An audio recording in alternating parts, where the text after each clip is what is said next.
Assalamualaikum warahmatullahi wabarakatuh.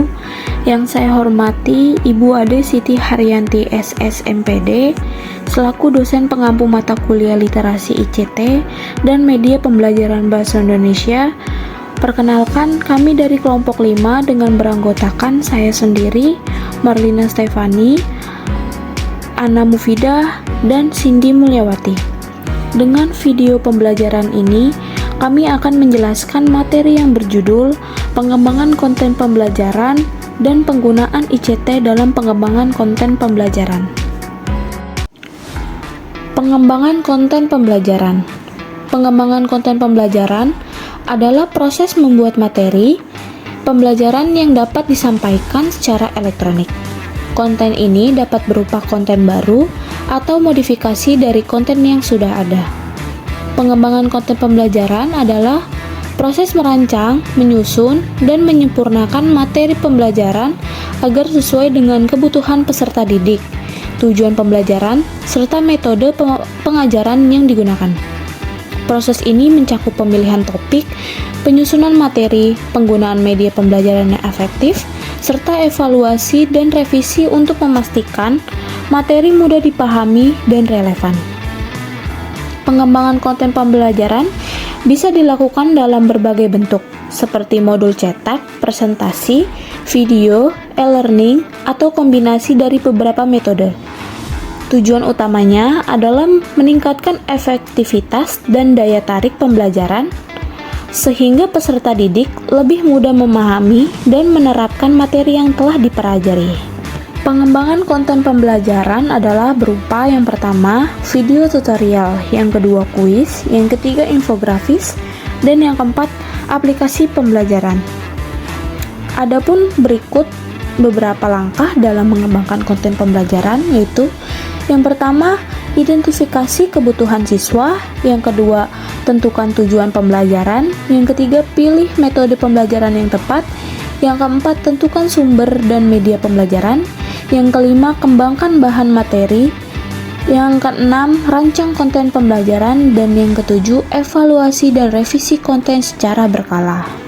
Beberapa tips dalam mengembangkan konten pembelajaran adalah yang pertama, fokus pada topik tertentu. Yang kedua, hindari bahasa sehari-hari yang tidak mudah dipahami. Yang ketiga, sertakan audio dan narasi yang ideal. Yang keempat, tambahkan teks atau subtitle. Yang kelima, pertimbangkan interaktivitas dalam bentuk game, video, atau kuis sederhana. Yang keenam, gunakan visual yang mudah dipahami. Ketujuh, gunakan platform seperti Canva atau PictoCart untuk membuat infografis dinamis. Dan yang kedelapan, membuat mindmap atau bagan dalam bentuk peta dengan platform seperti MindMeister atau Kaggle. Contoh pengembangan konten pembelajaran yang kelompok kami akan bahas adalah yang pertama, video tutorial. Video tutorial ini menunjukkan peserta kursus bagaimana menerapkan proses yang dibicarakan dalam kondisi nyata. Yang kedua, kuis. Menggunakan platform seperti Kahoot atau Quizlet untuk membuat kuis berbasis video game show.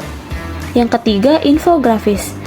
Menggunakan platform seperti Canva atau PictoCart untuk membuat infografis dinamis yang menarik dan interaktif. Yang keempat, aplikasi pembelajaran. Aplikasi yang bisa diakses melalui smartphone untuk belajar sebagai materi seperti materi gerak lokomotor dan permainan bola besar. Yang kelima, review pembelajaran. Membuat video atau artikel yang membahas materi pelajaran dengan cara yang mudah dipahami. Strategi pengembangan konten pembelajaran. Yang pertama, mengidentifikasi kebutuhan siswa. Yang kedua, menyusun tujuan pembelajaran yang jelas. Yang ketiga, memilih metode pembelajaran yang tepat. Yang keempat, memanfaatkan teknologi dan media pembelajaran. Yang kelima, mengintegrasikan pembelajaran kontekstual. Yang keenam, melakukan evaluasi dan revisi konten secara berkala. Yang ketujuh, prinsip pengembangan konten pembelajaran. Yang kedelapan, visible atau mudah dilihat. Yang kesembilan, interesting atau menarik. Yang kesepuluh, simple atau sederhana. Yang kesebelas, usuluf atau isinya berguna dan bermanfaat. Yang ke-12, accurate, benar atau dapat dipertanggungjawabkan. Yang ke-13, legitimate, masuk akal atau sah. Yang ke-14, structured, terstruktur dengan baik. Pengembangan konten adalah proses pembuatan bahan ajar khusus untuk e-learning. Ini dapat mencangkup pengembangan konten kursus baru, merevisi konten yang ada, atau membuat versi baru dari kursus yang sudah ada. Tujuan pengembangan konten adalah untuk membuat materi e-learning berkualitas tinggi, menarik, dan efektif, yang memenuhi kebutuhan pelajar dan instruktur. Proses pengembangan konten dimulai dengan memahami tujuan pembelajaran dan audiens. Setelah ditetapkan, langkah selanjutnya adalah menentukan pendekatan dan format instruksional yang paling baik untuk mencapai tujuan. Setelah pendekatan instruksional ditentukan, pengembangan dapat dimulai pada konten yang sebenarnya.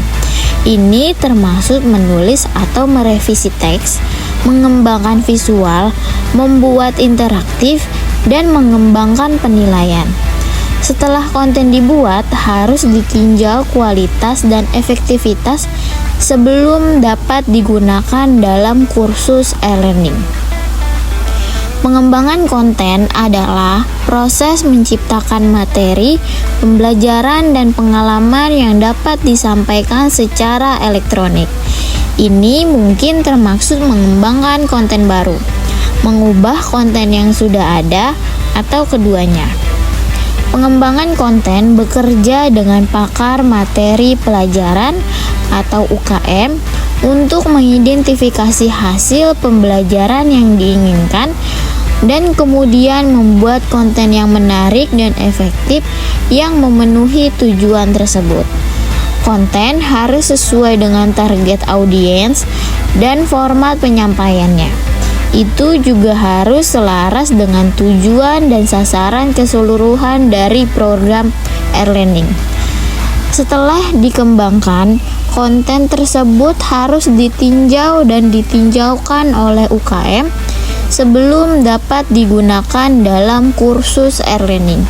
Ini memastikan bahwa konten akurat untuk mutakhir.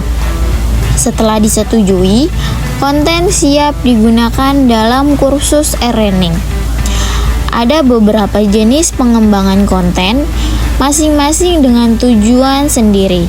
Yang paling umum adalah desain instruksional, psikologi pendidikan, dan ilmu pembelajaran. Desain instruksional adalah proses menciptakan materi e-learning yang efektif dan efisien. Ini memperhitungkan bagaimana orang belajar, apa yang mereka butuhkan untuk belajar, dan cara terbaik untuk menyajikan informasi sehingga mudah dipahami dan diingat. Psikologi pendidikan adalah studi tentang bagaimana orang belajar, melihat faktor-faktor seperti motivasi, perhatian, memori, dan emosi, memahami bagaimana pengaruh terhadap pembelajaran.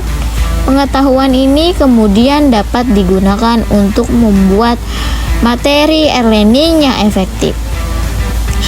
Belajar sains adalah studi tentang bagaimana memperoleh menggunakan pengetahuan. Ini menyelidiki proses kognitif seperti pemecahan masalah, pengambilan keputusan, dan memori. Informasi ini dapat digunakan untuk materi e-learning yang selaras dengan cara orang belajar sebenarnya. Pengembangan konten e-learning dapat memberikan sejumlah manfaat baik bagi peserta didik maupun pendidik. Bagi pembelajar, pengembangan konten dapat membantu meningkatkan pemahaman materi yang dipelajari dan memberikan pengalaman belajar yang lebih menarik dan interaktif. Pengembangan konten juga dapat memudahkan peserta didik untuk menemukan informasi yang relevan dan update tentang topik yang mereka pelajari. Bagi pendidik, pengembangan konten dapat membantu menghemat waktu dan membuat materi pembelajaran berkualitas tinggi. Selain itu, pengembangan konten dapat membantu memastikan bahwa materi yang digunakan efektif dan memenuhi kebutuhan peserta didik. Pengembangan konten untuk kursus e-learning Anda. Yang pertama, mulailah dengan brainstorming ide untuk konten. Topik apa yang ingin Anda liput? Jenis konten apa yang paling membantu pelajar Anda? Tulis sebanyak mungkin ide yang bisa Anda pikirkan.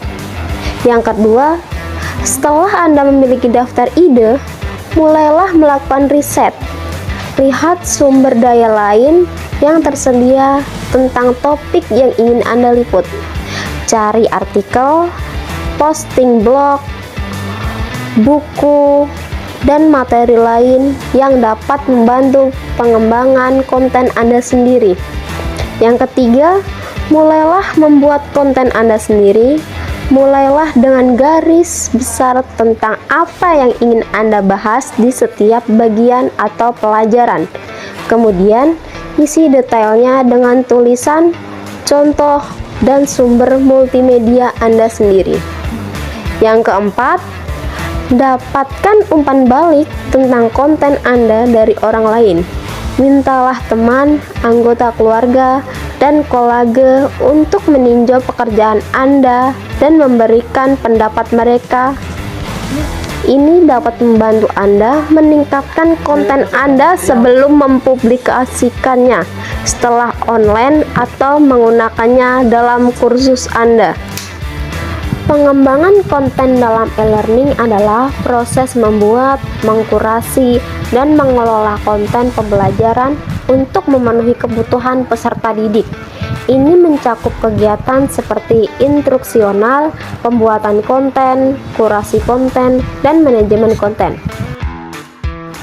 Desainer instruksional bekerja untuk memahami tujuan dan sasaran pembelajaran dari suatu kursus atau program dan kemudian membuat konten yang menarik dan efektif untuk mendukung tujuan tersebut. Pembuat konten mengembangkan konten asli seperti teks, grafik, audio, dan video.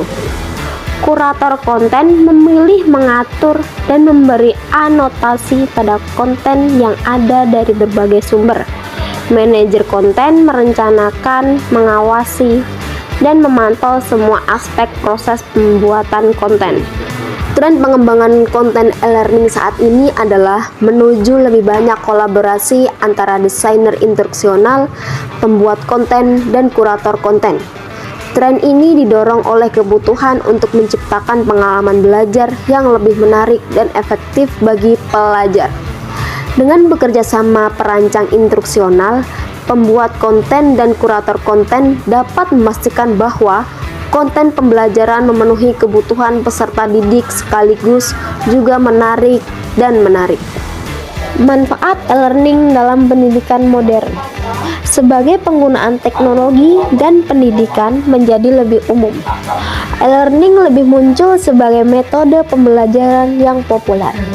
E-learning dapat didefinisikan sebagai penggunaan media elektronik dan teknologi informasi dan komunikasi untuk memfasilitasi pembelajaran.